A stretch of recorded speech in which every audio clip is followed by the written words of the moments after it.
afternoon, district staff. Time is 6 o'clock. Today is the 20th day of August 2025. And I call this regular board meeting of the United Independent School District Board of Trustees to order. May the trustees please announce their presence for the record. Rudy Gonzalez Jr. present. Michelle Bolina present. Elisa Flores Oliveros present. Ramiro Vélez III present. Danielle Martinez present. Javier Montemayor present. Let the record show that a quorum of board members is present, that this meeting has been duly called, and that notice of this meeting has been posted in accordance with the Texas Open Meetings Act. Agenda item number 2, Pledge of Allegiance, Texas Pledge. Everybody please rise.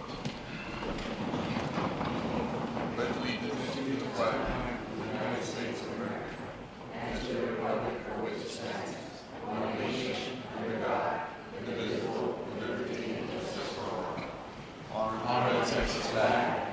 I pledge allegiance to thee, Texas, one state, under God, one and indivisible.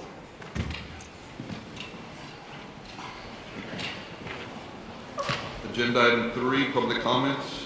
Do we have any public comments? Yes, Mr. President, we have several in no particular order. First, public comment, Ms. Leticia Juarez, discussing district improvement plan.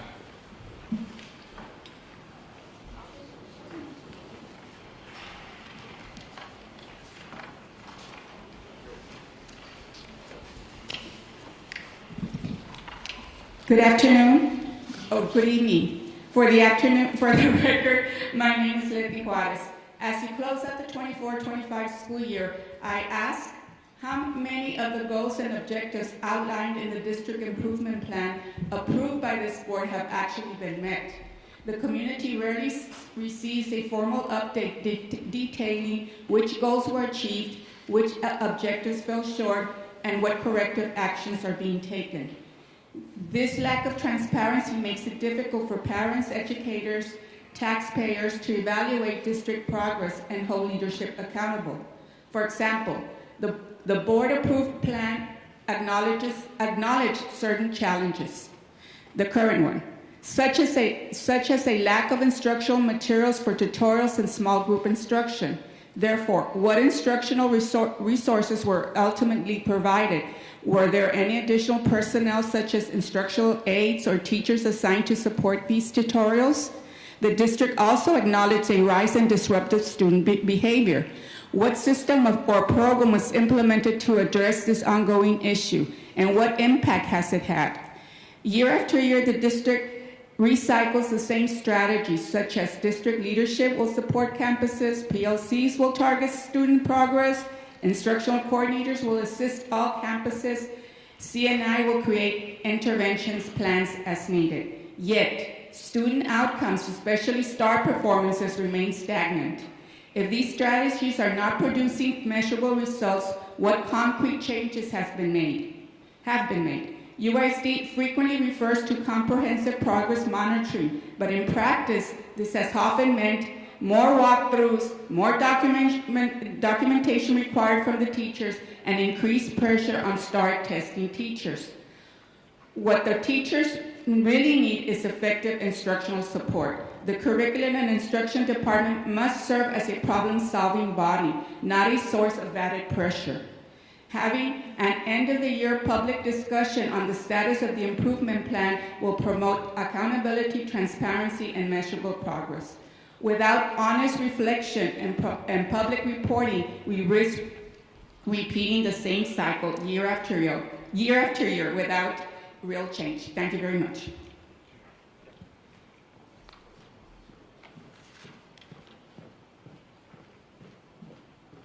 This individual is Mr. Victor M. Vasquez on budget 2025-2026.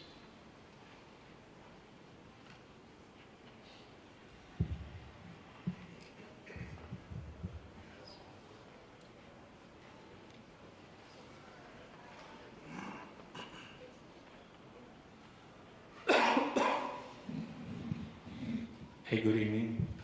Good evening, sir. My name for the record is Victor M. Vasquez. So let's talk about the budgets.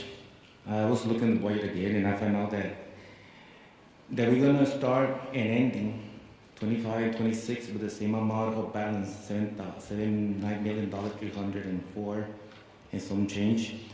And it's kind of weird that it showed no growth, right? So we know what happened a couple years ago with the budget for that we had about $40 million in the transportation office, in the transportation department. And later in September, after you approve, you have to take the money out and say it was a glitch and all this show, right? So remember last year's budget, you guys, they approved, they came out in December, you guys needed a maintenance note. And we have to go to a loan and get almost between $50 to $17 million in total to do those projects, right? So my point is, besides, I don't remember seeing you guys voted for CRD to be part of the co-bond. I don't think that ever went to the board. I don't know how, he shows in the document he was the co-bond with Mr., what's his name? Tijerina. So my point is that now I see you guys have a CSP 002-2025 for construction again. So we noticed that we have we've been going in debt lately, right? We noticed about $30 or $32 million, something like that. I think what Ms. Laila Benavides said, just to quote on her. What happened with the money? Where's the money going? Where's the money going? In my page, I hear a lot about people, well, I guess employee complaining all the positions that being created, the over $74,000 up to 120, and people keep asking the same question: where's the money? Where's the money for this and for that? Is there always money for construction? And sometimes the construction, it's a gig there because you can check. You guys pay almost $1.3 million for 10 units, right? For 10 units, besides like in 2 years or 3 years ago, in Gonzalo we paid 1.8. So basically, each unit this year it costs $130,000 per unit. And I think it was in 10 schools, 1 unit per school. And look how much money we spend. So the thing is also what happened with the United South Middle School. They're supposed to have the science lab renovated. Nobody said nothing about that. I'm just curious if it actually happened or not with that money. So going back to the budget 2026, 25-26, I think you guys didn't talk too much about it. I know they have a hearing today. Like you say, nobody's going to show up today, like always. Thank you. Thank you.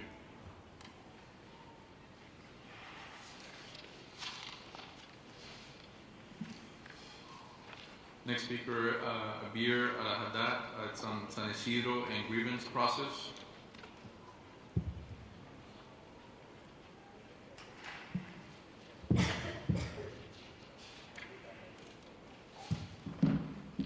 Good evening, board members, Superintendent Cruz, and audience. My son said, "Mom, you got this," so here I am. I stand before you today to speak about something that too often goes unheard, the injustice that occurs during the grievance process. I need you to hear what this process feels like, not from a policy paper, not from a report, but from a parent experience. When something wrong happened to my child at school, I believed in the system. I believed that the grievance process would be fair. I believed that people in charge would listen, and I believed that justice mattered here. Oh, was I wrong? From the moment I filed, it felt like doors began to close, question went unanswered, evidence was brushed aside, my child's pain was minimized, and concerns as a parent were dismissed as overreacting or making trouble, or, oh, she's just another crazy parent. Instead of finding support, we found walls. Instead of compassion, we found defensiveness. Instead of justice, we found silence. When a parent files a grievance, it's because something deeply unfair has happened. You're hoping someone would listen, someone would care enough to make it right. But instead, too often, you're met with cold faces and a process that makes you feel small. You attend more meetings where words doesn't carry any weight. You bring evidence, but it's ignored. You tell your truth, but it gets twisted. And you wait for justice, but all you get is a cover-up. And the worst part, you start to feel like you are the problem for even speaking up. This isn't just about rules and procedures. It's about our children. It's about every parent who loses sleep wondering if their child will be mistreated again. School should be a place where fairness lives, where our kids learn that justice is real, not just a word in a textbook. But what are we teaching them if a grievance process itself is unjust? We're teaching them that power wins, that truth doesn't matter, that their voice means nothing and it's all about who you know. And this is unacceptable. We need a grievance process that does more than a checkbox. We need justice, and justice requires courage. Courage from leaders, you guys, the board members, who are willing to listen with compassion, investigate with honesty, and decide with integrity. One where no child, no parent ever has to feel invisible, unheard, or punished for speaking the truth. I'm asking you, no, actually I'm pleading with you, to change this. Be fair, transparent, and humane. Restore the trust instead of destroying it. Because my child deserves better, our children deserve better. And I'll keep speaking up until the system remembers that school exists to protect students, not to protect themselves. Ms. Melissa, it was first to hear that someone can actually investigate themselves and find themselves not guilty.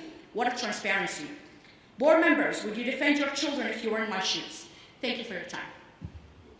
Thank you.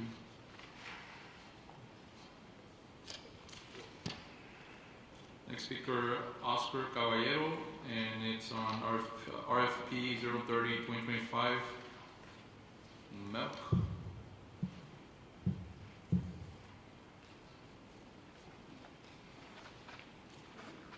Good morning. My name is Oscar Caballero. Dr. Cruz, board members.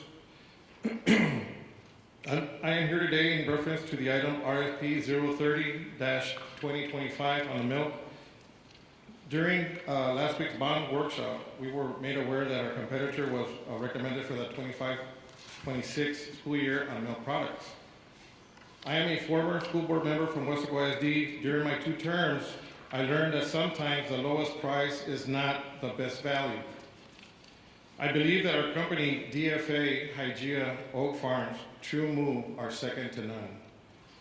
Let me share a couple of key points that make us different from our competitors. Number 1, we have invested hundreds of thousands of dollars to get a partnership with Disney. Every 3 months, we have a different theme, including Star Wars, Mickey and Friends, Lilo and Stitch, The Incredibles, Marvel. These characters on our milk products make the kids want to drink the milk, and it also helps the food nutrition department increase their participation. These characters also help the kids socialize with their peers, comparing superheroes on their milk cartons and having a conversation.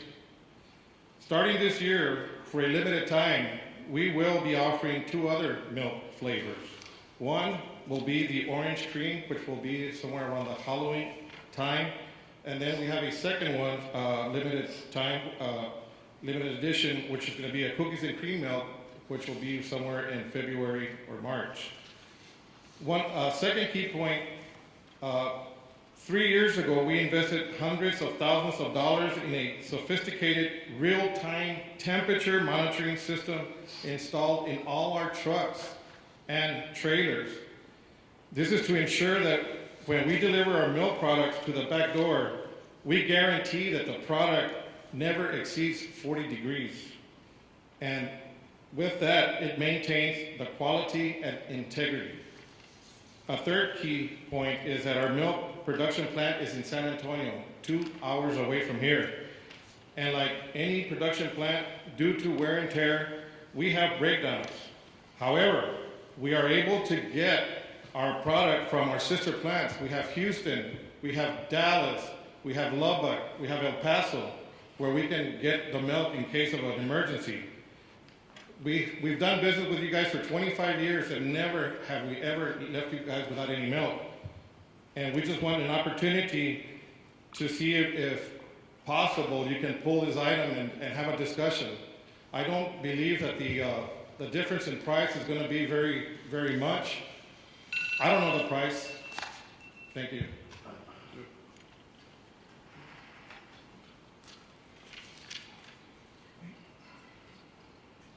Next speaker, Mr. David Perez on TEA district rating and UHS rating.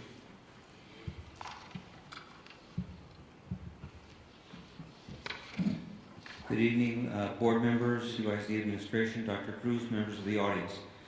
For the record, my name is David Perez. I'm a proud teacher at UISD since 1999 and a proud teacher at United High School. I am also president of the United Classroom Teachers Association, parent of 2 United High School grads, and 1 future grad. My baby is going to graduate in May of 26. I come here today to congratulate UISD on earning their 6th straight A rating from the Texas Education Agency. In addition, UISD is one of 31 districts in Texas to earn back-to-back A ratings. This is a reflection of the hard work at all levels of the district. Once again, congratulations, UISD. I would also like to give a shout out to United High School for receiving a 97 out of 100 grade and securing all 7 designation distinctions, making United High School the highest rated public high school in all of Laredo. Again, this is because of the hard work of our administrators and teachers to result in this rating. United High School excels in academics, attendance, AP testing, TSI, TELPAS, and CCMR. UHS is starting a groundbreaking veterinary assistant program. As you all know, if you've heard the news, we are suffering from a veterinary shortage, and this program will help to alleviate this. There will be other programs in the future to address student needs, I believe, such as a CDL certification. Thank you for allowing me to address you today. Go Horns. I can't do the hook 'em for obvious reasons, but I'll do the gig 'em. Thank you. Thank you, Mr. Perez.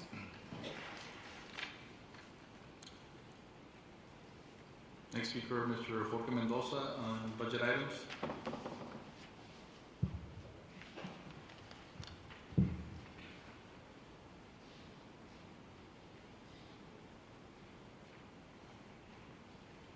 Good evening, Mr. Montemayor, board members, Dr. Cruz, people in the audience.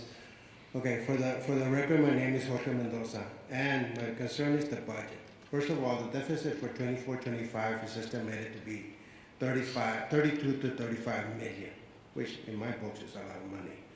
Looking at the 25-26 revenues, United Independent School Districts needs to closely monitor daily attendance because lower attendance will reduce the revenues.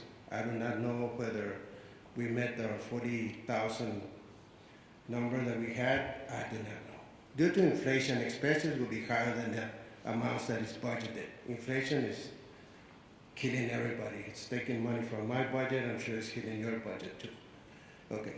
I would recommend that UISD can monitor revenue spending and expenses by providing the Dr. Cruz, board members, and taxpayers a monthly, quarterly, and year-to-date report comparing actual costs versus amounts that are budgeted.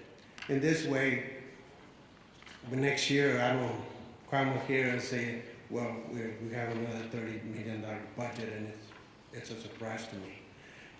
Finally, I do not believe this budget is balanced because any capital or maintenance costs are not included in this budget. On day one of your 25-26 budget, USD would be in a deficit if any of these 2 costs previously mentioned occur.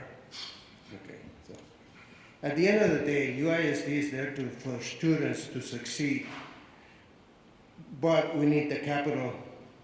The capital is needed to fund all these programs. We just can't have programs and the kids succeeding, and for them to succeed in everything, we need funds to provide in order for these funds to be successful. And by having a yearly $35 million deficit will hinder the school district in providing for all the programs that are provided. Lastly, on another note, one of the taxpayers, have no idea how the food facility is being paid for. I wish the board or the accounting department or somebody would provide that information. Thank you. Thank you, sir. We have one final comment, Mr. President, that was phoned in earlier today. I'm going to read it. It is from individual Paz Biggs, and it's speaking on positive. Mr. President, yes. And board trustees, the phone-in comments are only allowed for the 2 individuals who are currently prohibited from entering district property. Okay. So my recommendation is that comment that was submitted by the person who is not prohibited, just to be distributed to you guys for your review. Understand. And that it not be read as a public comment. All right, so then no more public comments that are present here, Mr. President. All right. Agenda item number 4, informational items. A, Superintendent's report. Yes, so good evening, members of the board and members of the audience. The first days of the school year have been an outstanding success. There's a positive energy at all our schools, from our youngest learners to our high school seniors. It's truly inspiring to see students and staff return with such enthusiasm and dedication to learning. The seamless start is a testament to the hard work of our administrators, teachers, and support staff. Our commitment to student and staff safety remains our top priority. We have implemented safety procedures, ensuring our campuses are secure and our communities feel confident. I want to commend our police and security, campus and district safety teams for diligent work in preparing for this school year. As of today, our student enrollment stands at 39,381 students. Schools are registering students on a daily basis, and our enrollment is expected to increase. We continue to work diligently on filling vacancies to ensure every classroom has a highly qualified teacher and all positions are staffed to meet the needs of our students. As I reflect on my first year as superintendent, I'm immensely proud of our collective accomplishments. United ISD has once again earned an A rating from the Texas Education Agency, a clear indication of our commitment to excellence. This achievement places us in a league of our own as we continue to lead the way in South Texas. Our success is multifaceted and rooted in our excellence in academics. Our students consistently demonstrate exceptional academic growth and achievement as a result of dedicated instruction and rigorous curriculum. Our student outcomes. We are not just focused on test scores, we are dedicated to developing well-rounded students prepared for college, career, and life. And employee satisfaction.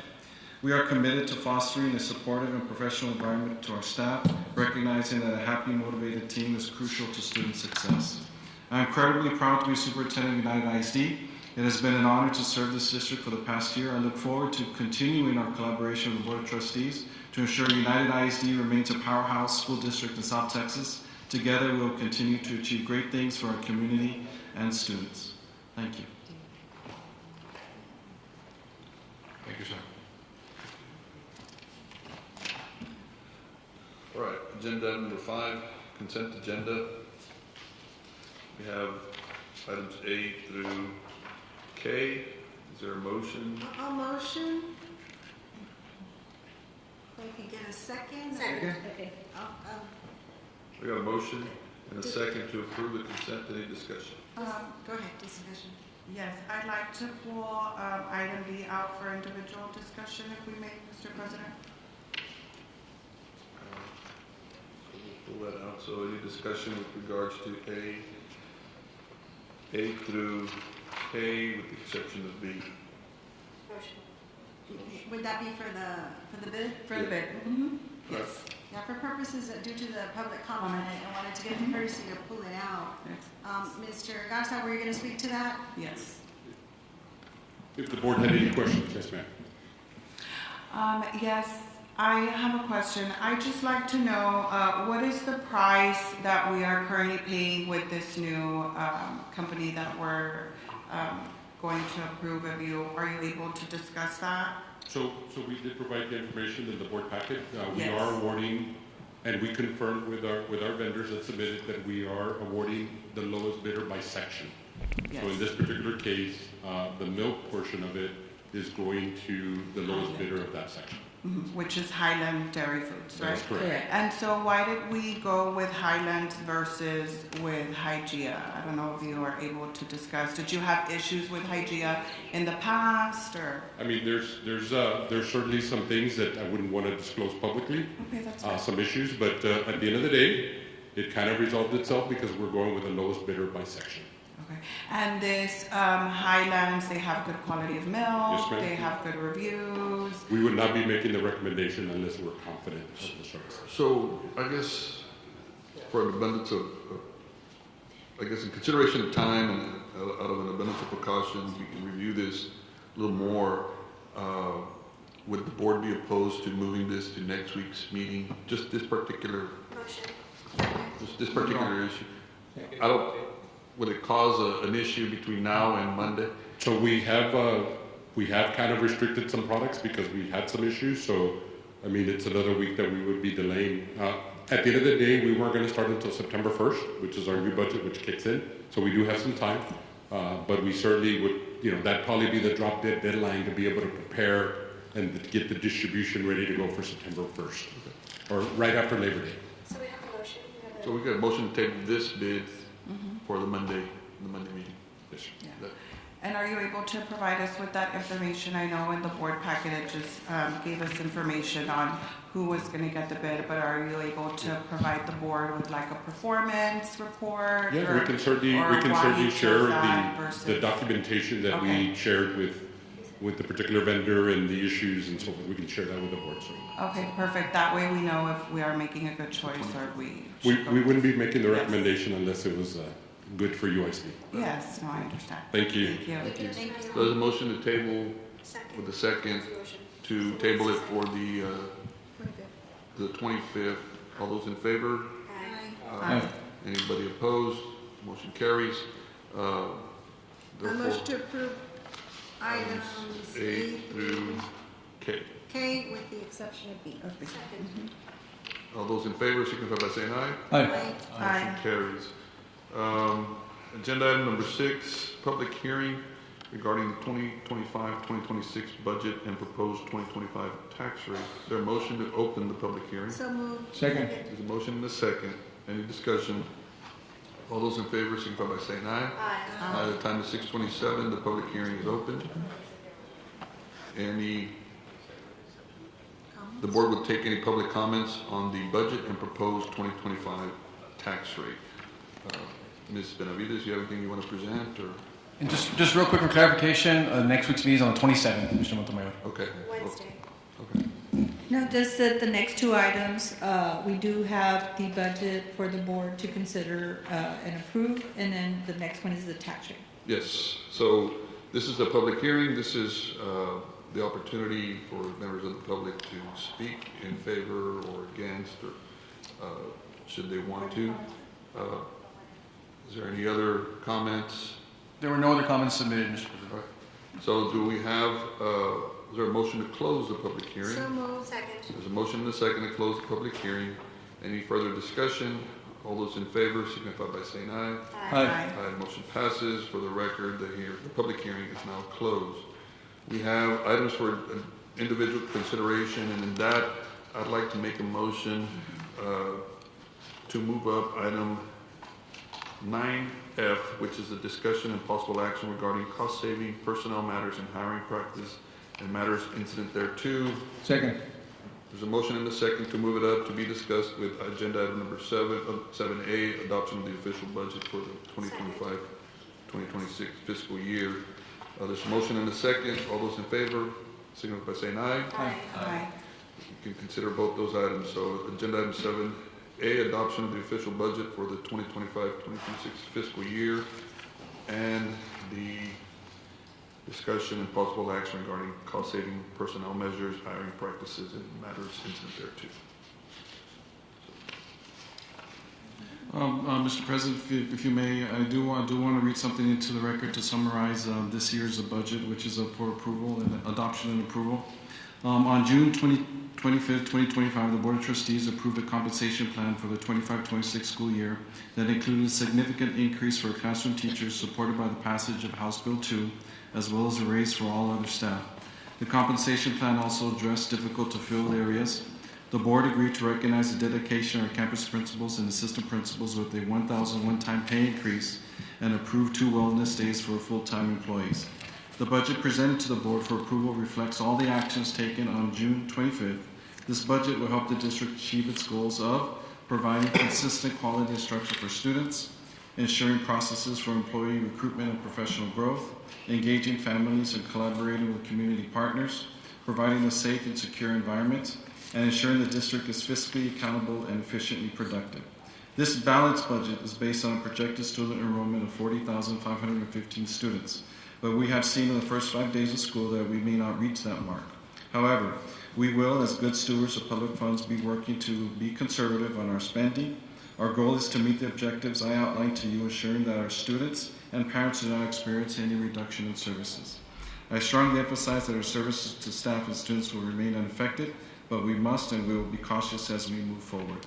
Administration recommends your approval of the 2025-26 budget as presented. Here to present we have Ms. Elida Flores, CFO. Lida Benavides. Lida. Lida Benavides. We're close, but not. Lida Benavides. I was thinking of you and Sam. Sam Benavides and Lida. So I guess I'll pose a question. So, looking at the budget deficit, looking at the forecasting that, what ideas, what plan are you proposing to put in place cost-saving measures? To I know there's been talk about a hiring freeze. There's been and hiring freeze, I guess, in the sense that I think we've had that before when we had administrators in charge. We certainly don't want to affect campuses. We certainly want to affect the day-to-day operations. But there are some essential positions that should, be excluded from that. But what can you tell us about, some of that? That's correct. And like Dr. Cruz alluded to, we're watching our enrollment.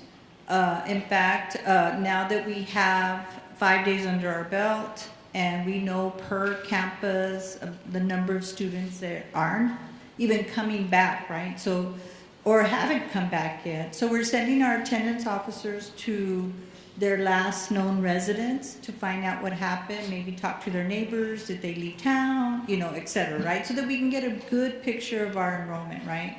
Again, we'd like to really push attendance. We've been at 93.5%. And actually we're at 93.7 this past year, but because we did have less enrollment, that was part of that deficit that, it's been discussed right now. And so we think, pushing attendance, if we can get it back to the pre-COVID days of about 96%, that would really help a lot. And so we are going to start some attendance campaigns. We have encouraged our attendance officers to go out there and find, where these students are at. And actually, we're going to work with public relations on an attendance campaign. Just to let you know, the month of September is an attendance campaign. So we'll be working on that. So that's the revenue part, right? Kind of build up that revenue, even though we know we do, right now we're seeing less enrollment. We're going to look at all our identification of students, make sure we're getting every dollar that we deserve from the state, especially because they put more money in certain areas, right? And then with the expenditure part, just knowing that 85% of our budget is payroll, I think it's, you're hitting it on the head right there, that we need to kind of slow down expenses in payroll. We just finished doing staffing based on the enrollment we have. We froze some vacancies that were not necessary to fill because, the students weren't there. But nobody lost their job, nobody was riffed. It was just, here's a vacancy, let's not fill it. Or we moved the vacancy to an area that we did see there was a need, right? Because you just try to project as well as you can where the growth is. Now, the I don't want to call it non-essential, but the non-campus positions, I have a feeling, we can slow down there.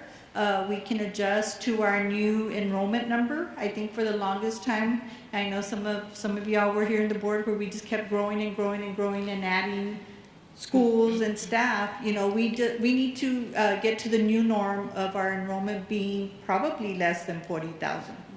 So those are the steps that we need to take, that we start slowing down expenditures, especially on the payroll end, because it is 85% of our budget. We're hoping we do find savings as we're going through the year, through these procurements. We're still going to bring you the electricity contract. Hopefully that comes in a little lower. We budgeted conservatively on that. So again, identifying savings throughout the year and taking some pulse points, right? Like, where are we in spending, through the second 6 weeks of the school year? I think we talked about that. Right. You and I, we're setting up markers, points where we're gonna be a little more detailed on the budget every 6 weeks, I think is what we had talked about. Right, that we would bring you all some specific data, here we are on our attendance, here we are on our enrollment, here we are on what we think we're gonna do with revenue, based on where we are right now. We That think way- this, yes. That way in March, we're not, Shocked. yeah, we're not shocked or surprised or. Right. or catching We've up. also talked about, if we do need to adjust positions as we're going, let's say a person leaves the district, right? That maybe we find, maybe, like, let's say a teacher, right? And we know that that school is not growing, maybe we would find, a retired teacher to replace and not give and just give, a 1-year contract, right? Like, you have to start doing those things, right? So that you're not committing to future positions, right? So I think that's one of the main things that we need to start doing too. And Ms. Laila, do we have something in black and white, like a strategic plan already in place? I mean, I know it's been talked about, right, that it's in the works, right? It's something that we're gonna do, but do we already have something in plan? I mean, I'd love to have that already, just because I know the projected enrollment is, 40,515, right? And currently our student enrollment is at 39,381, which that leaves us negative 1,134, right? And so, again, just so the public, right, our budget is based off of a projection, right? And so it's very hard to hit that projection accurately, right? It's just kind of an estimate on seeing the trend. But my concern is, if we've seen a drop in enrollment, it seems like we're being reactive and not proactive.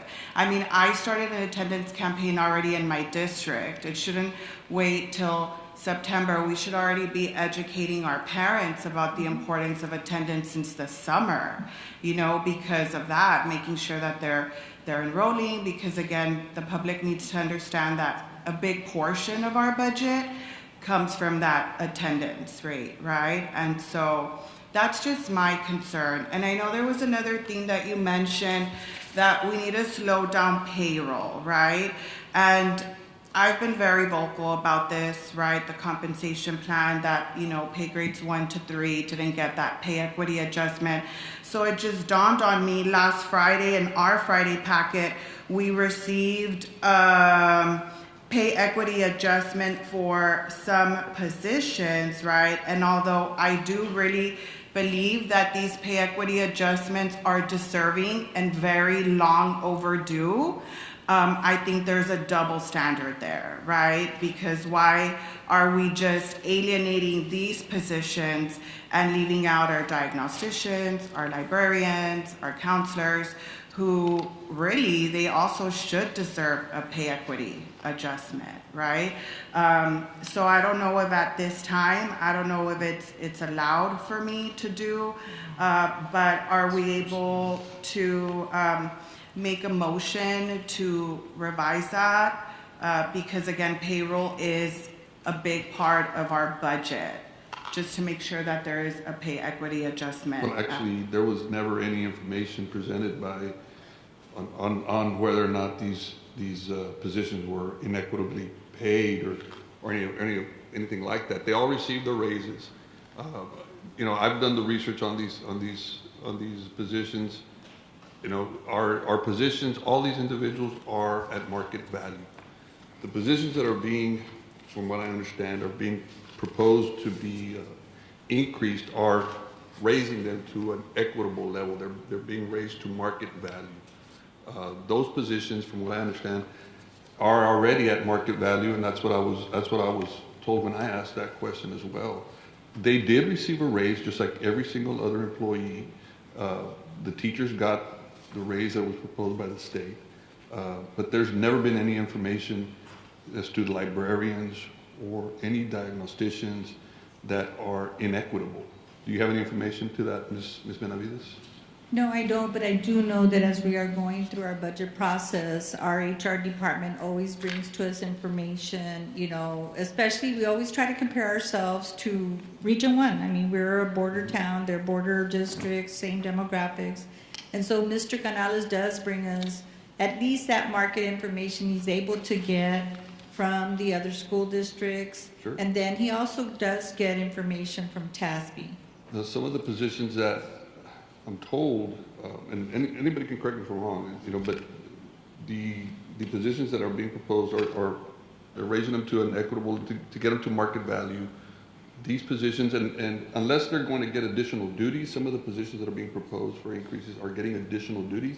If these librarians are going to get additional duties, if these diagnosticians, I'm not sure who it is that we're talking about, but that's the comments that I've heard, that these librarians and diagnosticians are being proposed, they're wanting to get a pay equity adjustment.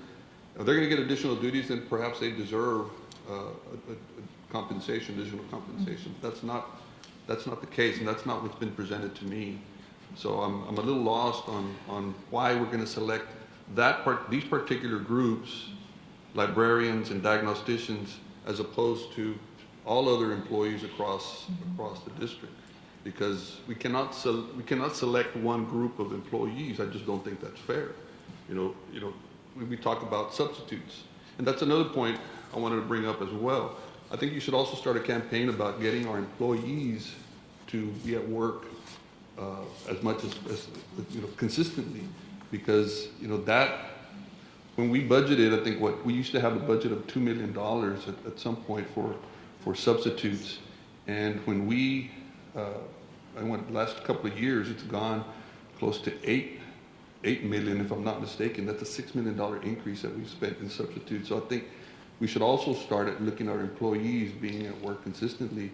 I know we've given them mental health days and we've done all sorts of other things, but certainly, maybe, perfect attendance for them, I think would be something that we should celebrate as well. Mr. Canales? So aside from Region 1, I provide the management Region 1, 2, and 20. Because if we have anybody who wants to move around, they're not going to move around in this area, which would be the Valley, the Corpus area, and the San Antonio area. So we're pretty much at a very marketable level when we talk about diagnosticians, librarians, and we've been very competitive at that rate. So that's why there hasn't been that big push. And of course, the teacher salary, they're on the teacher salary before we kept them on the professional salary. Well, so we also, Mr. Canales, we have not received any information at all about any increased duties to these positions. No. Or we have not received any information on pay scale adjustments or for these positions. We have not received anything. No, in fact. So we have reviewed, the compensations. We have passed a comprehensive compensation plan according to what our budget allowed for this time around. We have worked. I mean, this is something that when I first started, we called collectively.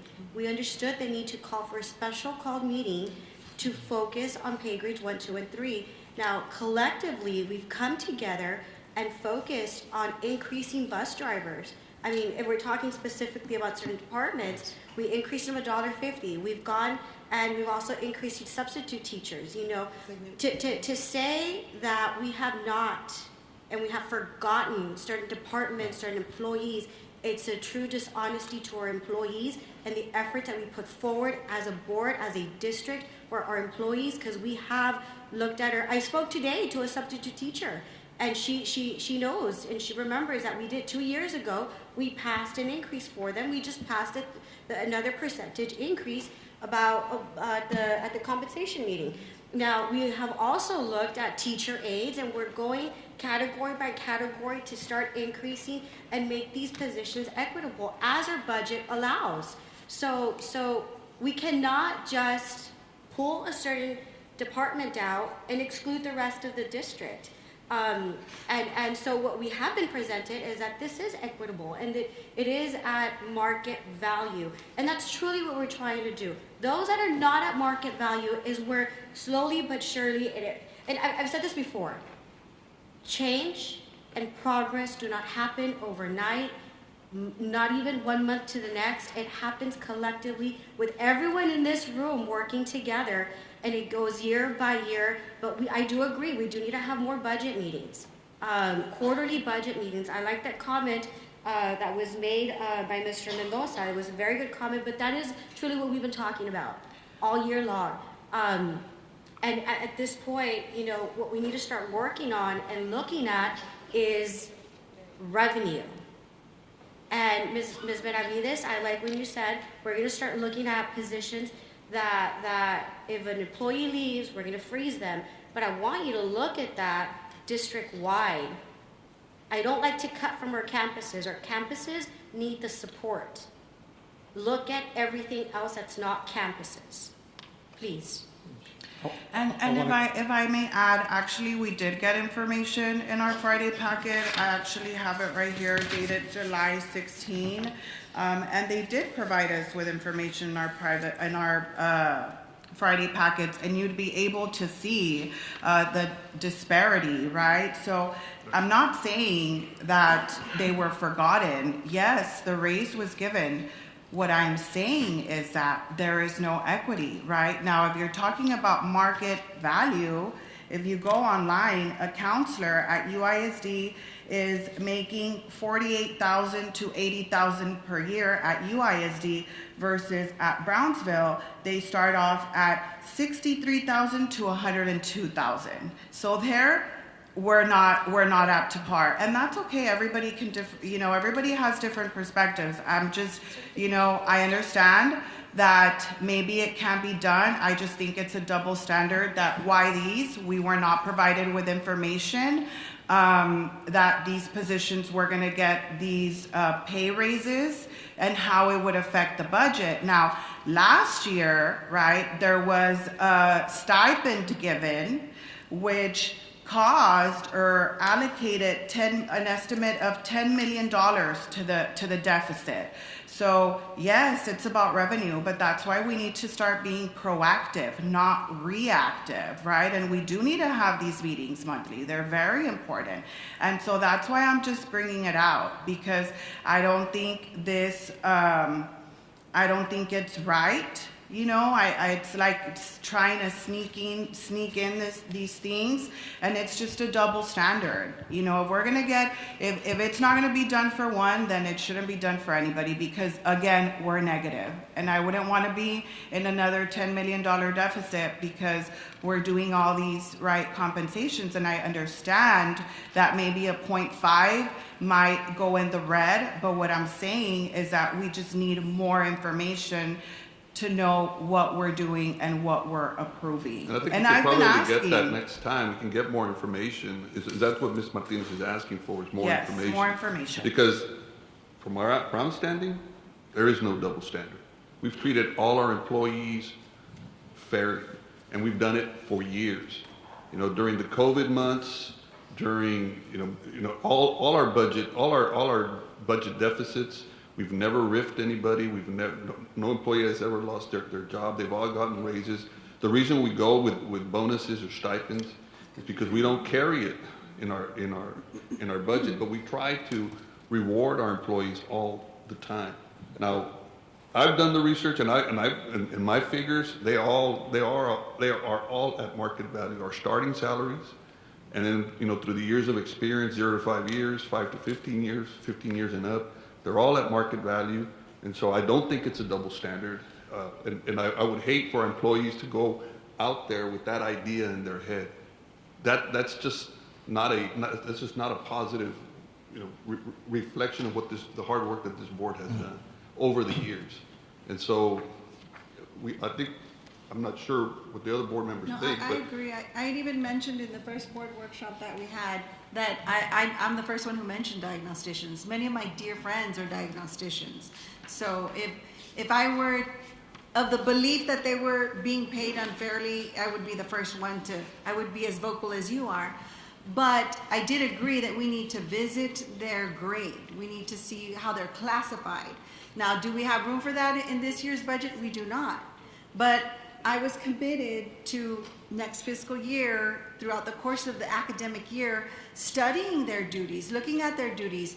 You're comparing a counselor in Brownsville's salary to a counselor at United's salary. Well, let's look at their duties. Let's see what they're doing. Let's see how many students they're assigned to. you have to look at it comparably. You have to see what it entails, why there's such a, because that's a drastic salary difference. So it's something to be looked at. But I think at this point in the game, Ms. Benavides, you can agree, I don't think we have wiggle room. You heard the public comments. There's no wiggle room for this. If it's to bring certain staff members up to parity, up to market value, I'm in agreement with that. But anything else, we kind of have to hold back a little bit. And I agree. And we've I think independently and expressed it, not just to our superintendent, but to everyone here. If we and even when our associate in charge, our associate superintendents in charge, were at the helm of this, we've been talking about reviewing duties, responsibilities, and compensations.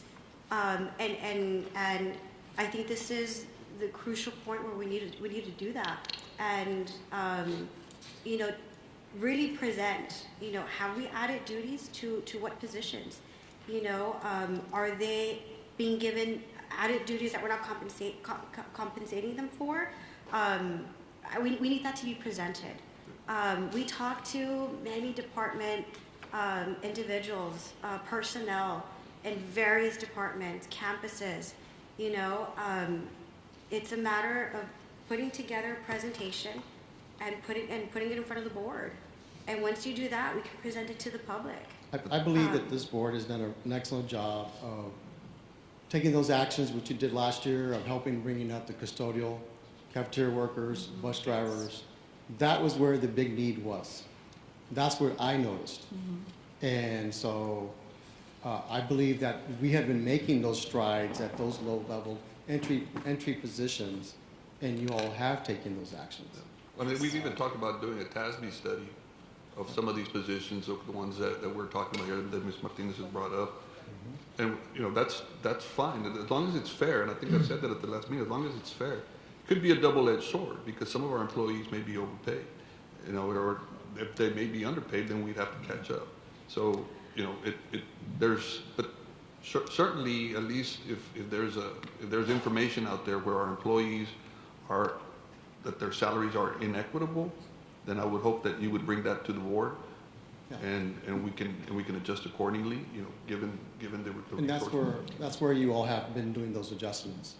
So we really appreciate it. You're absolutely right. I'm sorry, I only said bus drivers because that's what came to mind, but we have made adjustments, pay grade 1 through 4, as a matter of fact, throughout the years. There's still work to do, Absolutely. but we've been making strides. I just don't want that impression to be out there, that this board has ignored the employees or a segment of our employees. And I understand the message that I understand that the discussion needs to be had, but I don't believe that this board has ever ignored or set aside any of our employees at any time. Even when we didn't have the money, we'd give stipends or we'd give retention bonuses just to make sure that our employees had something. So along those lines, because we're doing 2 items at the same time, are we going to make a recommendation for cost savings? Yeah, I think we need to talk about the cost savings. So that reads for the freeze, correct? I just want to see where the board is at with the federal programs, federal funding. That's not an impact to the general fund, right? So if the board... Fortunately, remember we did get that correspondence from the federal government about holding on some grants, but Yes. luckily a couple of weeks later we did get the funds released. We're being very careful about, staff that we may continue to fund from there, but we want to prepare, right? Just in case it happens again next summer. So we're including federal funding. But right now, all those federal grants, the funds were released for those grants. It was like $4 million. Yeah, it was substantial.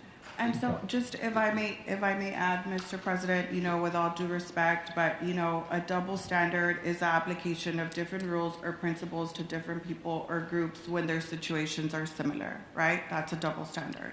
So to me, right, we can agree or to disagree, but when I'm given, in my Friday packet, again, information of pay equity adjustments, right? Which again, I'm not against this, This is long overdue for these individuals and very deserving of that, right? But I think that we should also do it for everybody else, analyze and see, because I mean, it's money that's gonna affect the budget. So I guess my concern here, I'm not being negative, it's just we need to be provided with more information as to why, right? Why are we doing this? We didn't get that. We didn't get that information. So this pay adjustment, it's gonna go in the budget, and I mean, it's where the budget, yeah, the payroll, right? Yes, but it's going to affect us. So we need to see these numbers. And I just, I consulted with legal before doing this, and they said it's allowed. And I just want to go ahead and read out, you know, and this is an email that was sent to all board members, and this is from librarians. And so this is why I'm very vocal about that pay equity adjustment. And so they stated, I'm writing to respectfully request that the recent pay raise decision for reconsiders as it relates to school librarians. The 2% increase based on midpoint falls significantly short of recognizing the critical contributions school librarians make to our campuses every day. They are checking out Chromebooks. They're issuing out equipment, aside from handling AR campaigns, aside from checking that books are in good condition, aside from making sure that the library is fine. That's why I'm very vocal. And so it's just, moving forward, right, we need to make sure that we as the board, that we're provided with this information, because we have to stop being reactive, right? And it's something that I mentioned in the meeting that we had, right? I appreciate all the work that you all are doing. I know finance is very hard, and you all have to plug in the numbers and figure it out, right? But we have to stop being reactive, because we cannot be in that deficit. Last year we had the 10 million of the stipends, then we had, we were already 9 million, and the other 10 million, I have it here in my notes, it was the enrollment. We were off by the enrollment, right? So I just wouldn't want to be in a position where, yes, it's great, we're having these discussions of what cost-saving measures we're going to have, but the way I function, and I'm pretty sure other people function, because that's what I've been receiving, is that we need to have it already in the black and white. We cannot be having these discussions and then us as the board approve a budget where our projections are off. So just to be clear, I mean, we're not against the librarians. We're not against anyone receiving more compensation. You know, if anything, we support our librarians a lot. You know, we're constantly going to the libraries and, you know, trying to promote and increasing, you know, that AR. You know, we do several events throughout the year. We understand the hard work of our librarians. We understand everything that they do. But again, you cannot take out a certain department and leave everyone else out. You know, it wouldn't be fair. And right now, we're being told we don't have the budget for it. You know, I wish librarians had. They had students of record, because the state, the way they classified that $5,000 that they gave the district was based on a Code 87, which meant if you had you have students in your classroom, that's how we gave you the $5,000. Unfortunately, librarians do not have students that are classified under them. They don't fall, they don't have students of record under their name. So they automatically are excluded from the 5,000. So we wish they would be included. We wish everybody was included. And because we value we value every employee that we have in our district, but the funds were very specific in House Bill 2. Yeah. And in fact, TASB. I'll be honest with you. Look, if we're going to be talking about, you know, pay equity and all this stuff, you know, I completely agree. And the one that I really think that we need to be looking at are testing coordinators. Yeah, you know, we want to look at everybody. I just want to address something, and we do need to move on in the interest of all that we have. Ms. Martinez, we're not reactive. Reactive was in 2020. We were reactive. And we reacted well, not just well, very well. Right now we are proactive. Mr. Flores, Ms. Benavides, Mr. Canales, the superintendents that we've been through. Everybody is prepared since 2020 for a decreasing student enrollment because that's just a matter of fact. We're not shocked by it. It's been happening every year. When I started in 2014, we were at 44,000. So it's not a reaction. We're prepared. We're just doing daily business. I don't know why that's called reacting. We're planning, we're talking, we're strategizing. We're here today to discuss a very well-balanced and planned budget so that during public comment it said, somebody said we couldn't just focus on student success. Well, I disagree. That is the one thing we are here to focus on, no matter the cost of that. That is our goal. So I'm sorry, Ms. Martinez, but I have to disagree. We're not being reactive. I feel very prepared, and I have a lot of trust and faith in staff that you're not being reactive because we've known for many, many, many years. I've been here 11 years, and the enrollment hasn't shot up. So we know every year enrollment is decreasing. We're just moving along as we should. That's called evolving. It's not called reacting. We're evolving, and we're prepared to do it, and we're doing it very well, in my opinion. So let's call for the question. So on the motion to adopt the adoption of the official budget for the 2025-2026 fiscal year as presented, is there a motion to approve? So move. Can I just? Second. Second. Discussion on this item? Yes, on this item. So, you know, it's democracy, right? We can agree to disagree, right? And I disagree with that. We are being reactive. If we've known for years that we're declining, then we shouldn't be projecting as high, right? We should be projecting under. 1. 2, we wouldn't be in a deficit, right? Like we were in last year, if we've been planning for this, for the drop of enrollment. We had a consultant come talk to us. What was the name?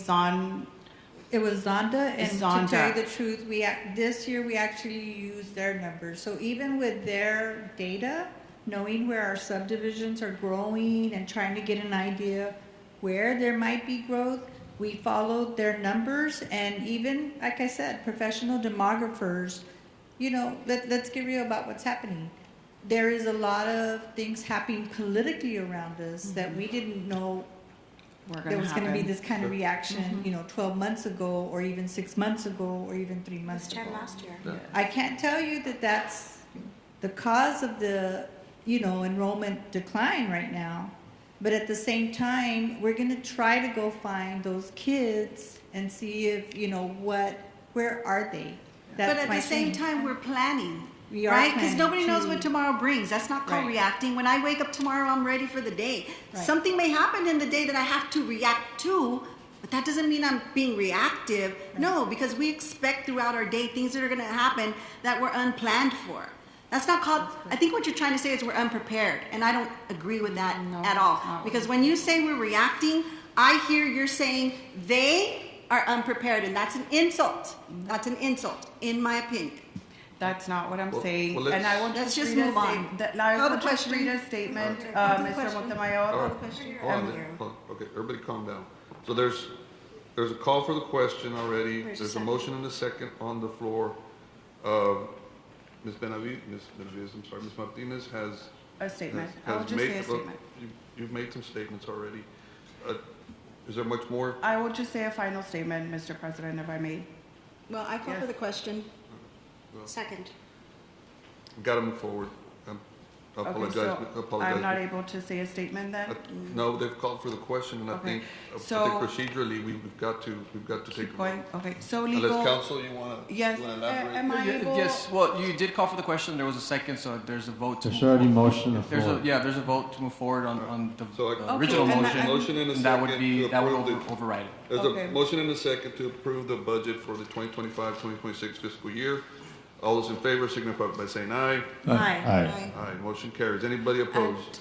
I oppose, and am I able to say my statement now? Let me move on to Okay. the recommendations for the personnel measures and hiring practices, cost-saving personnel measures and hiring practices on 9F. What is the recommendation of the board to the superintendent? So I know Mr. President, real quick, I know we mentioned meetings at 6-week intervals that you had brought up. I think that's Yes. a good idea that we should follow through, and I know Ms. Benavides mentioned as far as bringing enrollment data, see where we're at, Attendance data. the attendance, and right, see. vacancies, we can, we can share all that information. Right. Yeah. At the end of the day, attendance is really one of the key places where we get our funding. So if we are able to push that up towards numbers that we've seen before, 96%, 95, 96%, I know that money-wise represents a lot of money. So I think that 6-week interval meetings or weekly that you're able to bring information to us, I think that will definitely help us. The other thing that got mentioned was as far as vacancies, and just I think having a real close look at vacant positions that are there right now, and anything that becomes vacant throughout the year, and see about not refilling those positions, and see if we really need those positions. I know you mentioned there's already been movement of positions from departments From for that campuses, purpose. right? This campus didn't make their enrollment, right? And so maybe a teacher vacancy or a teacher spot got moved to another campus that did have, more growth than what we thought. We've gone through that exercise the past couple of days with CNI, with HR, and with our finance staff. So we think we're pretty much done for the school year, but we do hope to see, more and more kids start coming back. And we think there's enough classroom space out there. So is that in the form of a motion? Well, I'm writing them all down. Okay. So I've got, so far, I've got recommendations on this item that we have 6-week reports and updates regarding our cost-saving measures, personnel matters, expenditures, income, every 6 weeks, that we have, that we hold the line on filling vacancies throughout the year. And then we have attendance campaigns for employees as well. But just to be clear, yes, holding the vacancies, but not at the campus level, okay? Not direct student services. Not direct student services. So when we're talking, pretty much the same language. I don't know if one of the associates in charge back last year, prior year, wants to elaborate on this, or we have it, legal has it. Essential employees? Yeah, essential employees, and that's bus drivers, food service, any campus personnel. So if there's a vacancy there, we fill it. You don't, no questions asked, you fill that. I think anything else had to be brought to the board. Yes. I don't know if this is, if it needs to be part of this, or if it's just a recommendation. But as we're looking at the enrollment numbers, okay, and as we continue to plan, because we've done this year to year, if there's any adjustments that we need to do within the boundaries to ensure that we don't have neighboring campuses with an influx of students, and then you have another campus that has half the amount of students. So just, to be fair there as well. If we can do those boundary adjustments or recommend, Right. We just will, do, but recommend. Maximize usage of our classroom capacities out there. Yes. With neighboring, like you said, neighboring schools and, moving a boundary here and there, but we will bring those to you as we're going through the year. Especially like right now when we really start seeing how many kids are out there. Yes. And you're going to be providing this during the board workshop meeting? Well, and looking at a calendar, right? Like our first 6 weeks ends September 19th, just for the logistics of this, right? So we would bring you data that first workshop after, like here's first 6 weeks. The next board workshop that you have, we'll bring you the data through that first 6 weeks, and then and so on. And before you know it, we'll be in May, right? So I think that's the approach we'll take. Again, we'll start with enrollment, attendance. We can probably provide vacancy reports and have some discussions of maybe some other plans that we're doing at that. That way we're not walking into March, April with, all this information, Right. We're up to date, we can adjust as we go along. And what I would add, just my recommendation, whenever action is taken on this item, on these ideas, I would just recommend maybe some operational flexibility for any sort of emergencies that might pop up, so you all don't have to call a special called meeting. So maybe Did some we have a operational- dollar amount last time? Do y'all recall if there was a dollar amount, 50,000, 100,000? I don't recall, but Okay. maybe some Just- operational flexibility in the Mr. discretion of the President. superintendent. Just to be clear, on bringing it back when we meet every 6 weeks, any vacancy includes any laterals or any, all that stuff would have to be decided through our meetings, correct? The board. So just to know that we're gonna work together to see what we need, what we don't need, and at the end of the year, we're gonna have some savings, and that's what we're looking for, right? So, okay, so I guess there's a motion, You can make it. I'll make a motion that we, is it I guess in the form of a recommendation or a form of a recommendation that for these cost-saving measures, let me read it, for the cost-saving personnel measures, hiring practices, and matters incident that there are two, that the board is adopting, I guess, a measure where we are asking staff to begin to looking at the, maximizing your classroom capacity by looking at boundaries and boundary considerations. That we're looking at the 6 weeks reports, intervals of 6 weeks regarding the expenditures and the cost-saving measures and, where we're at. I know we should have about 65 million in our general fund that we are looking to grow, we're looking to protect. And so we need to see what our expenditures are and how our measures are working. We're looking at holding the line on vacancies throughout the year, as long as they don't affect campus services, student services directly.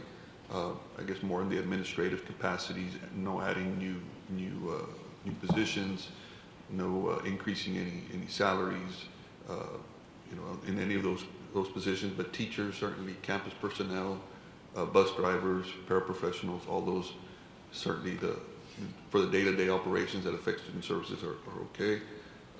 Attendance campaigns for employees as well as attendance campaigns for students, for cost-saving measures, and certainly for facility repairs, that y'all look at prioritizing, what is immediately needed, what are health and safety factors in repair and maintenance, to go ahead and hold back on some of those that they're not cosmetic versus necessary repair and maintenance.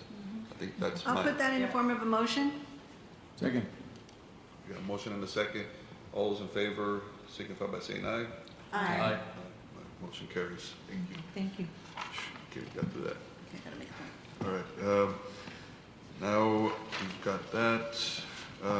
Resolution to adopt the 2025 tax rate. Good evening, board members, Superintendent Dr. Cruz, members of the audience. Reading to you the resolution to adopt the 2025 tax rate. This rate consists of two components: the maintenance and operations and the debt service, which is the interest and sinking fund. So I'm here to present you the local maintenance rate for 61.89 cents. The debt service 10.2755 cents, for a total tax rate for 72.1655. This will be our rate to adopt for the 2025. And for legal requirements, the recommendation on this item is that the property tax rate be increased by the adoption of a tax rate of 0.721655, which is effectively a 1.63% increase in the tax rate. We would need a motion for Yes. that. Is there a motion to approve? Motion to approve as presented, Mr. President. Second. I'd like to Motion have and a a second. discussion. Discussion, Ms. Martinez. Yes. So, Ms. Madrigal, and I know we've had this discussion, Mr. Flores. When someone receives a bill, right, with an increase from what they paid last year, what is the main, or who is the main contributor to cause your taxes to go up? It's not UISD, correct? I guess the appraisals. It's the appraisal district will appraise values, and they're under the control of the state, so they have to make sure that they make market value appraisals. Then they turn it over to the taxing entities, which is the county, the city, and the school districts. In this case, our tax rate is actually going down. So if somebody pays more this coming year when they get their statements in October, it's because their property value most likely increased in an incremental amount that causes their tax bill to go up. Yeah. And I just want for the record, right, because there was information out there informing the public that we are raising the tax. That is incorrect. Right? That is incorrect. The tax rate, okay, the tax rate, the way the attorney just read right now that there's going to be an increase, he's talking about what we used to call the effective tax rate. Now it's called the no new revenue tax rate. That is a separate tax rate that is calculated to say, hey, the school district brought in $100 million last year in property tax revenue at $26 billion in values. Well, now the values went up to $29 billion. What's that tax rate that will bring in that same $100,000? And so because we're above that, you have to say taxes are increasing, but the tax rate is actually dropping from last year. It's just a technicality, it's still in the law. As we explained earlier to you all, we're under the MCR, maximum compressed rate. Yeah. Yes. We kind of don't really have control over that particular tax rate. We can only be within 90% of the state's tax rate and not to exceed what their value is. So we have a little window of where our tax rate has to be. We fell below, so the state allowed us to come into the 90 percentile of them. Exactly. And So that's this what we is, have to again, coming from the state. This is not a UISD thing. And I know that out of that tax rate, right, a portion of it is going towards maintenance operations, right? Yes, ma'am. Which there was an increase from last year, so I think that's where the misinformation or confusion is, right? But the tax rate as a whole is not increasing, it's actually decreasing from No, last year. I believe both tax rates actually came down. Yes. The maintenance tax rate came down by 5 cents, By 5 and the cents. debt came down by one and a half pennies, more or less. Well, The that's total important, tax though. rate That's decreased by important, 6.5 pennies. because we don't want people pulling out or giving out misleading or just false information. The And tax it happens. rate, the tax rate is declining. Yeah. Thank you for that. So there's a motion and a second. All those in favor signify by saying aye. Aye. Aye. Thank you. Thank you. Motion passes. Thank you. See approval of donations.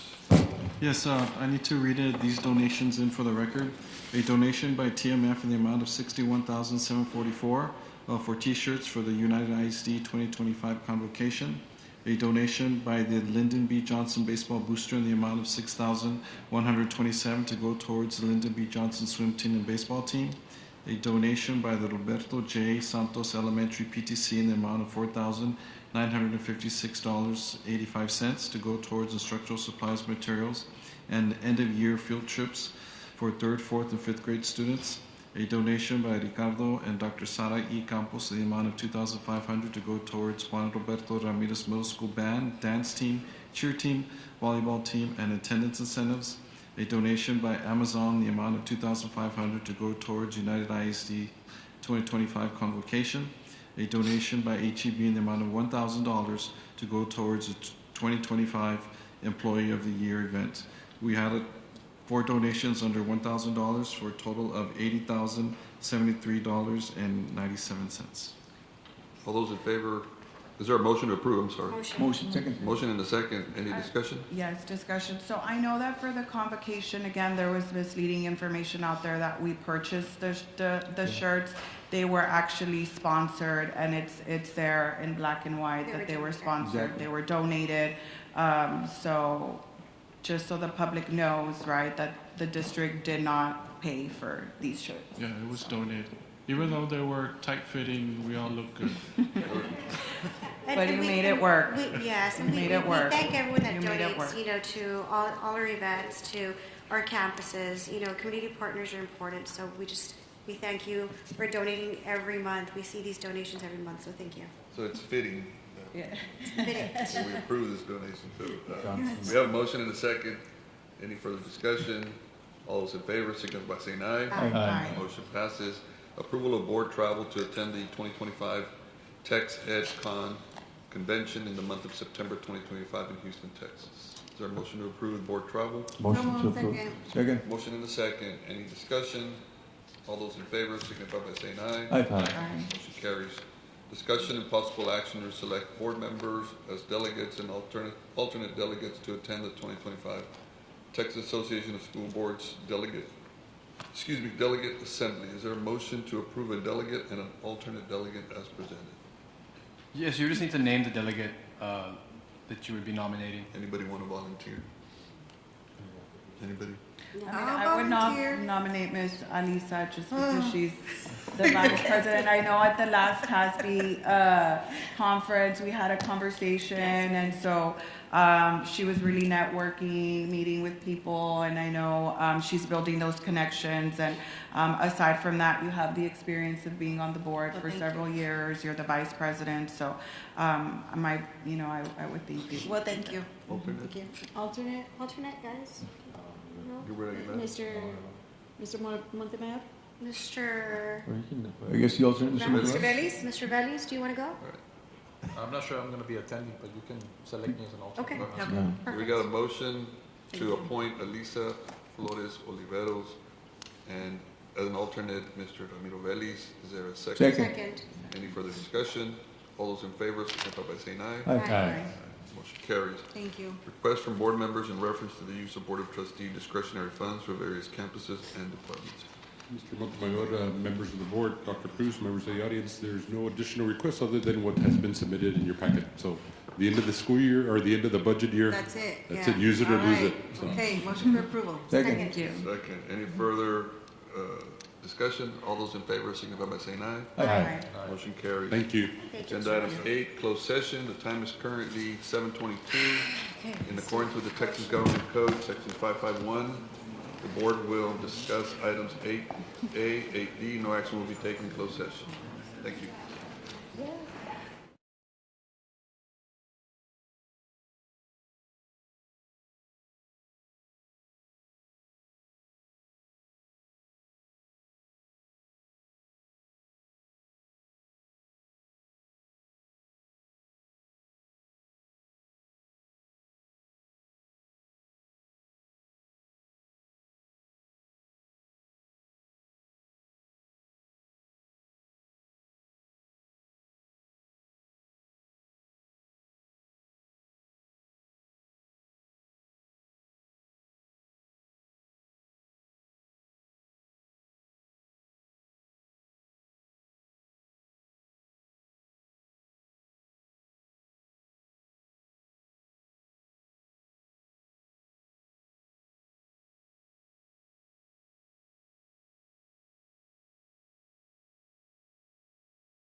Open session, agenda item number 9. The board has reconvened from closed session. We are now in open session. The time is 8:14. For the record, no action was taken in closed session. Agenda item number 9A, possible action with respect to the lawsuit filed by Potential Holdings against United Independent School District regarding United ISD School Activity Complex Educational Support Center plat, filed in volume 21, pages 43 to 44 of the Webb County Plat Records, and the Las Cruces School plat, filed in volume 18, page 55 of the Plat Records of Webb County, in Santa Claudia Lane and Santa Monica Drive, within the USD SAC plat, matters incident thereto, including legal options available to USD. The suit was filed in the District Court of the 111th Judicial District of Webb County, Texas, under cause 2023 CVG 151D2. Yes, Mr. President, on that item, I recommend that the board take action to postpone that item for consideration at a future meeting date to be determined. So moved. There's a motion and a Second. second to postpone. All those in favor signify by saying aye. Aye. Motion carries. Thank you, Kenny. Agenda item 9B, possible action regarding superintendent's evaluation, modifications to the superintendent's employment contract. Do you have any? I make a motion to approve the superintendent's 2024-2025 evaluation as discussed in closed session, and to amend the superintendent's employment contract by extending it for 1 additional year through August of 2028. Second. There's a motion and a second. Any further? For an increment, an increase in pay, which again attests for the work that he's doing. So just wanted for that to be on the record. Thank you, Dr. Cruz, for everything that you're doing for the district. And we're looking forward to working with you in these next years. Thank you very much. Any further? I was going to say something. Okay. Any, go for the discussion. All those in favor, signify by saying aye. Aye. Motion carries. Congratulations, Dr. Cruz. Congratulations. Agenda item 9C, possible action regarding the appointment of assistant principal at Clark Elementary. Yes, for the appointment for assistant principal at Clark Elementary, I recommend Rosangela Davalos. Motion. Second. Motion and a second. Any further discussion? All those in favor signify by saying aye. Aye. Motion carries. Congratulations. Congratulations. Possible action regarding the appointment of assistant principal at Ricardo Molina Middle School. For assistant principal at Ricardo Molina Middle School, I recommend Mr. Eduardo Valdez. Motion. Second. A motion and a second. Any further discussion? All those in favor signify by saying aye. Aye. Motion passes. Congratulations. Congratulations. Congratulations. Agenda item 9E, possible action regarding the appointment of assistant principal at Salvador Garcia Middle School. For assistant principal at Salvador Garcia Middle School, I recommend Cynthia Sanchez. Motion to approve. Second. Motion and a second. All those in favor signify by saying aye. Aye. Aye. Motion passes. Congratulations. Congratulations. Congratulations. Possible action regarding the district multi-hazard emergency operation plan.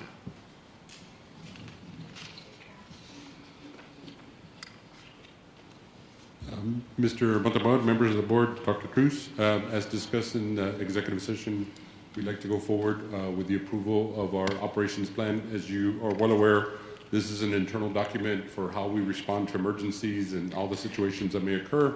It is not for public viewing or public consumption, so we need to get it approved so we can submit it to the state. So move. Second. Motion and a second. Any further discussion? All those in favor signify by saying aye. Aye. Motion passes. I make a motion to recall agenda item number 5. Second. Consent B, the awarding bids, proposals, qualification, and extensions. I'm making a motion to recall that. Second. There's a second. Discussion. We are. Oh, Frank. Yeah, I would call for the those in favor of recalling the item first. And then we'll pass it. We voted. There's a second. There's a motion and a second to recall the item. All those in favor signify by saying aye. Aye. The motion is recalled. Discussion on agenda item number 5. On agenda item 5, consent agenda, agenda B, awarding bids, proposals, qualifications, and extensions. Correct. My recommendation on that item, trustees, is to approve item 5B with the exception of RFP, I believe it was 30-2025 for the milk. That is correct. That we would like to present it at next week's board meeting so that we can get that done. Correct, and take up that item at. Motion and a second. With regards to RFP 3025, that will be tabled to the Monday, or to the 27th. Yes, sir. And just for the record, all the other bids will be approved with this motion. Yes, we are approving that. Correct. With For the that, record. Cordy can go to sleep tonight. Yes. no chocolate, no Let her chocolate know. strawberry. She should be okay. All those in favor signify by saying aye. Aye. Motion carries. Motion to adjourn. So just like, can I just say Yes, a please. final statement before we adjourn? I'll be very quick. You know, I know the finance team already left, but Ms. Lila's here, but I just want to thank you, right, for all the work that went in to prepare the budget. I know it's not an easy task. I truly do appreciate the meetings that we had, right, and the effort to keep me informed and all the other board members informed. You know, it's just my thing is, as board members, we have fiscal responsibility to ensure that our budget is aligned with the vision for the district and our students, right? And I just want to say for the record, you know, I'm not being negative. I understand that this budget is a projected budget, right, that can always be amended as needed, and that we're not requested to spend every dollar included, right? But just however, given last year's history and the fact that currently our enrollment projections have not been met, which is a big chunk of our revenue, right? And because, you know, to me, we didn't have a clear black and white strategy on cost saving measures. That was a bit concerning to me. As a board member, this is really something that I've had mixed feelings about. I know yesterday at the meeting, right, or on Monday when we had, I did make a comment and, you know, we're supposed to approve this, and everybody was like, wait, what do you mean, right? So I just want you all to know that I really do value your work. Like I said, I've had mixed feelings about this. I've been reading, researching, meeting with you all, meeting with Dr. Cruz, and I recognize, right, that the budget needed to move forward and that it was approved. Just for the record, I just want to say, you know, the reason why I wasn't comfortable with approving that is because of our projected enrollment. I'm glad that now cost saving measures are going to be implemented, so I'm looking forward to that. But I want the public to know, you know, and fellow board members, that I am in no way being negative or against. I do truly value the work that you're doing. It's just, to me, I understand that I'm only one vote, right? But my vote and my voice are very important to me and for the people I represent. So again, moving forward, really excited to see what's going to be implemented, and willing to work with you all and fellow board members. So thank you. For that, we're adjourned. Thank you. Thank you. Good evening. Thank you.